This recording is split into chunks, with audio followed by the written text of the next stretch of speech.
અમરેલીમાં ડુપ્લિકેટ ખાતર એ પકડાણું, એની તપાસ થઈ અને ગઈકાલે જ 4 ઈસમોને અલગ અલગ રીતે આમાં સંકળાયેલા છે. એ સુરત, બોટાદ, અમરેલી એ પ્રકારના 4 જેટલા ઈસમોને ગઈકાલે જ પોલીસે ધરપકડ કરીને PBM એક્ટ હેઠળ જેલ હવાલે ડિટેન કરીને કર્યા છે. ખેડૂતોની સાથે આ પ્રકારની પ્રવૃત્તિ કરનાર હજી પણ રાજ્યની સરકાર સખ્તાઈથી એમાં જવા માગે છે. ખેડૂતોને સાચું ખાતરને બિયારણ મળી રહે એ સૌની જવાબદારી છે.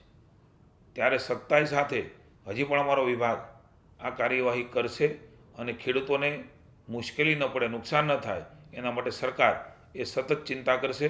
રાજ્યના ભૂપેન્દ્રભાઈના નેતૃત્વની સરકારે નિર્ણય લીધો છે આગામી સમયની અંદર પણ વિક્રેતા, કાળાબજારી અને નકલી ખાતર બિયારણ જે કાંઈ લોકો વેચી રહ્યા છે એમની સામે સખ્તાઈથી પગલાં લઈને PBM એક્ટ હેઠળ આ જ પ્રકારની કાર્યવાહી એ શરૂ રહેવાની છે. એટલે મારી ચેતવણી છે. હું જ્યારે મંત્રી બન્યો ત્યારે પણ મેં કહ્યું હતું, આજે પણ કહી રહ્યો છું, આ સખ્તાઈથી સરકાર આ બારામાં કશી જ બાંધછોડ આગામી સમયમાં પણ કરવા માગતી નથી.